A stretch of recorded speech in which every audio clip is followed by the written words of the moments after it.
भाई बहन का रिश्ता एक पवित्र रिश्ता होता है। माँ बाप के दुनिया से जाने के बाद भी उनके दिए गए ये रिश्ते साथ रहते हैं। खून और रेशम की डोर से बंधे इन रिश्तों की मौत भी खुद की मौत से के साथ होती है। लेकिन पता नहीं क्यों ये रक्षाबंधन हर साल मेरे खून में उबाल लेकर आता है। सारा बचपन रेशम को बांध नया ब्रश ले राखी बनाने में गुजरा। रेशम की लड़ को ब्रश से तराश, उस पर रंग बिरंगे सितारों और चमकी चिपका भाइयों की कलाई पर बांधा। कहीं से कोई लालच न था कि कुछ मिल जाए या भाई कुछ दे दे। वो तो अम्मा ही हाथ में 2 रुपए धर देती थी। बचपन में भाई न केवल मेरे भाई बल्कि मेरे परम मित्र भी थे। सौ राखी का त्योहार हमारी दोस्ती को और मजबूत करता था। रिश्ते के भी कई कर्जन थे। अम्मा कहती सगे भाई तो है ही घर पर, फिर कहाँ जरूरत है भाई ढूंढने की। सबका जिंदगी को लेकर अम्मा अपना अपना फलसफा रहता है। अम्मा की ही सोच जिंदगी में घर कर गई। भाइयों के साथ ही खेल कूद कर बड़ी हुई, तो मुझसे लड़की जैसी ना तो नजाकत थी और ना ही स्वभाव ही लड़कियों सा था। एक चलती जुबान में मुझे टॉम बॉय कहा जा सकता था। नैन नक्श तो अच्छे थे, सो बड़े होने पर उन्हीं लड़कों से खेलते वक्त कभी कभी शरीर में सुरसुरी, कभी एक अजीब सी फीलिंग हो जाती थी। अब अपने बच्चों को गुड टच और बैड टच सिखाते हैं। उन दिनों किसी ने सिखाया नहीं था, इसलिए हर बैड टच को अपने मन का वहम सोच दिल से निकाल फेंका। पर दिल तो दिल है, वो भी एक लड़की का, सो धड़कता जरूर। पर जिसके लिए धड़का उसी ने अपना प्रेम पत्र मेरे द्वारा ही अपनी धड़कन को भिजवाया। हाथ में लिफाफा पकड़े धीरे से बुदबुदाते हुए पास बुलाया। गुड्डी जरा इधर तो आओ। चुपचाप ये गुड्डी भी चुपचाप लंबी लंबी सांसें और धड़कते दिल के साथ जा पहुंची। लगा भगवान ने उनके दिल की सुन ली और ये लिफाफा इस गुड्डी के लिए है। उसने ताना मारा, ये क्या हुआ तुम्हें? थोड़ी देर रुको, आराम से सांस लो। सुनो, ये बहुत ही नाजुक काम है, केवल तुम ही कर सकती हो। मेरा ये पैगाम मंजू तक पहुंचा देना। मुझे बहुत अच्छी लगती है। प्लीज प्लीज कर दो। चिट्ठी के एक साथ चॉकलेट भी दी। दिल का स्वाद बड़ा बद मजा सा हो गया। आंख में आंसू आ गए। अंदर एक गंदी सी सोच ने जन्म लिया कि अगर तुम मेरे नहीं तो मंजू का भी नहीं होने देंगे। सीधे मंजू के घर पहुंच मंजू की अम्मा चौबे आंटी के सामने ही मंजू को लिफाफा दिया। आंटी ने मंजू के हाथ से लिफाफा लेकर थोड़ा सा पढ़कर फाड़ दिया। उसके बाद मंजू की दे पिटाई और हमारी अच्छाई की सराहना। देखो गुड्डी को, कितना अच्छा पढ़ती है, सुंदर है, पर क्या मजाल कोई उसे चिट्ठी उसके लिए दे दे। तुम ही जरूर ताका झाकी करती होगी। वो तो भला हो गुड्डी का जो हमारे सामने ही चिट्ठी दे दी, नहीं तो पता नहीं क्या होता। हमने भी भोलेपन का जामा ओढ़कर कहा, आंटी मुझे कुछ नहीं मालूम। उसने हमें दिया और कहा मंजू को दे दो। हमारा चेहरा और इमेज दोनों ही ऐसी थी कि आसानी से विश्वास कर लिया गया। उसके बाद मंजू के घर पर एक बैठक हुई। मंजू के पापा, भाइयों और उन महाशयों की जिनके लिए हमारा दिल धड़कता था। दोनों परिवारों की मौजूदगी में मंजू ने उन महाशय को राखी बांधी और चौबे परिवार में अचानक बिना मुहूर्त और राखी का त्योहार रक्षाबंधन मनाया गया। अभी भी दो दिलों को तोड़ने की कसक चुभती है, पर क्या करते। हमारे दिल को उस समय शांति मिली, लेकिन एक अच्छी बात हुई, किसी ने फिर हमें डाकिया नहीं बनाया। और ये भी पता चला कि रक्षाबंधन कभी भी मनाया जा सकता है, सिर्फ राखी की जरूरत होती है। थोड़ी बड़ी हुई, जब कॉलेज पहुंची तो दिल में फिर एक हुक सी उठी कि यहाँ तो हमारे अरमानों को पूरा होने से कोई नहीं रोक सकता। कॉलेज एक तो दूसरे शहर में था, दूसरे यहाँ कोई पुरानी पहचान ही बाकी नहीं थी। कक्षा में 40 लड़के और 4 लड़कियां थी। इंजीनियरिंग वैसे भी कम लड़कियां पढ़ती थी। मन में आशा ही नहीं, पक्का विश्वास था कि यहाँ जरूर हम किसी न किसी की धड़कन बनेंगे। लेकिन किस्मत की मार, पूरी क्लास मीता पर मरने लगी, जिसे भगवान ने फुर्सत से बनाया था। हमारा गणित बहुत पक्का था, इससे लड़के भी कभी कभी हमारी मदद लेते थे। फिर किस्मत ने हमें उनका दोस्त बना लिया।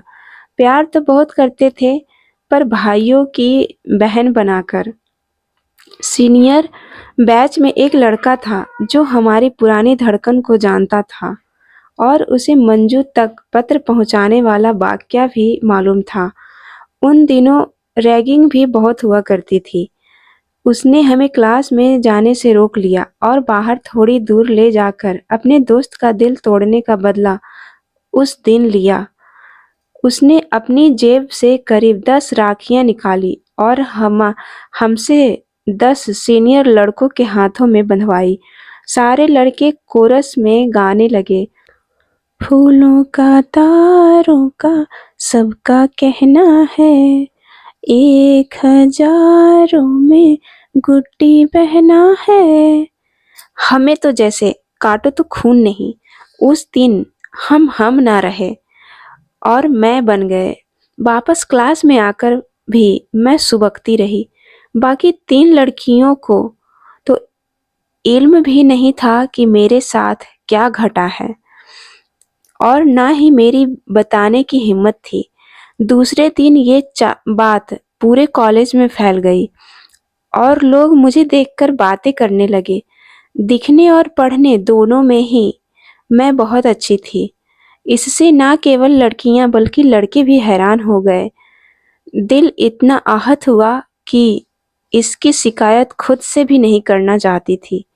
बहन जी जिंदाबाद के पोस्टर सारे कॉलेज और कॉमन रूम में चिपक गए। अब तो सच में भी कोई रिश्ते का भाई बहन जी कह पुकारता था तो मैं गुस्से से लाल हो जाती थी। सगे भाइयों को भी राखी भेजना बंद कर दिया। अम्मा अपनी तरफ से ही उन्हें राखी भेज देती थी और कह देती गुड्डी घर पर रख गई थी, बड़ी आलसी है, मुझे भेजने को कह गई है। मेरे मन की व्यथा मेरे सिवाय कोई नहीं समझता था, ना समझ सकता था। घूरे के दिन भी फिरते हैं। अंग्रेजी में एक कहावत है, every dog has a day. की तरह भगवान को मुझ पर दया आई और उसने मुझ बहन जी पर दया की। मेरी आंखों की भिड़ंत 2 जोड़ी आंखों से होने लगी। पहले तो ये मन का भ्रम लगा, लेकिन जब ऐसा बार बार होने लगा और मुझे भी अच्छा लगने लगा। ये सिलसिला महीनों चला। चूंकि वो आंखें मेरी ही क्लास में तो थी जरूर, लेकिन प्रैक्टिकल बैच अलग अलग थे। इससे मैं ना तो उन आंखों के मालिक का नाम, धर्म और रंग जानती थी और न जानना चाहती थी। मुझ पर तो बस अर्जुन की तरह खुमारी चढ़ी थी। उन आंखों से लड़ती तो मेरी आंखें थी, लेकिन सिहरन पूरे बदन में होती थी। सारी रात बिस्तर पर करवटें बदलती रहती थी। सचमुच प्यार खामोश कितना अच्छा और सच्चा होता है। सारी परेशानी तो तब होती है जब खामोशी टूटती है। सो इस खामोशी का टूटना भी दिल में बड़ा दर्द ले आया था। ये उन दिनों की बात है जब कान्य कुंज तिवारी जी की बेटी का विवाह सरयू परी पांडे जी के बेटे से तय होना संभव नहीं था। उन्हें भी घर से भागना पड़ता था, और यहाँ तो मैं जिससे आंखें लड़ा रही थी वो नमाज पढ़ने वाला था। इसका शक तब हुआ जब वो शुक्रवार की हर दोपहर को करीब करीब गायब ही रहता था और तो और इसकी पुष्टि एक दिन हुई जब मेरे कानों में उसे अपने एक दोस्त को कहते सुना, नमाज पढ़ के आता हूँ। डर के मारे घिघी बंध गई। सपना देखने लगी कि मेरा कॉलेज छुड़वा दिया गया और बाबूजी से मैं लड़ रही हूँ। ना, मैं नहीं लड़ छोड़ूंगी कॉलेज। आप मेरे भाग्य विधाता नहीं हैं। मैं नहीं जानती धर्म जाति, ये तो इंसानों की बनाई हुई बेड़ियां हैं। बड़ी मुश्किल से तो बहन जी का लेवल हटा है। आप समझ नहीं सकते मुझे कितना आत्मविश्वास उन आंखों ने दिया है। अब मैं उस दुनिया में जाना नहीं छोड़ सकती। नहीं, मैं इतनी कमज़ोर नहीं। ज़ोर-ज़ोर से चिल्ला रही थी कि रूममेट ने झकझोर कर उठाया। वो भी चिल्लाई, "what happened? Why are you shouting like this?" मैं शर्म से लाल, कहीं भांडा न फूट जाए, क्योंकि आँखों की कारस्तानी केवल मुझे ही मालूम थी। "Nothing, nothing, it was our bad dream," उसने कहा। बात आई गई हो गई। सप्ताह के अंत में घर जा अम्मा से धीरे से कहा, "अम्मा, हमारे कॉलेज में एक ब्राह्मण लड़की का एक मुसलमान के साथ अफेयर चल रहा है।" अम्मा तो राम कह पूरे घर में गंगा जल छिड़कने लगी। "तू तो दूर ही रहियो ऐसी लड़की से। बेचारे माँ बाप पढ़ाने लिखाने के लिए, लड़कियों को ये दिन देखने के लिए हमारा जमाना ही अच्छा था। घर के अंदर बंद रहो, कोई चक्कर नहीं।" अम्मा दूर से ही चिल्लाई, "अब क्या किया जाए?" पहली बार किसी के मन के तारों को छेड़ा था। आंखों से उठती हुई लहर पूरे बदन में समाती थी। जब भी मेरी आंखें उन आंखों से मिलती थी, इस अनुभूति को किसी से कहने से में भी डर लगता था, क्योंकि उस जमाने में कई लव स्टोरीज खुद ही अनकही दम तोड़ देती थी।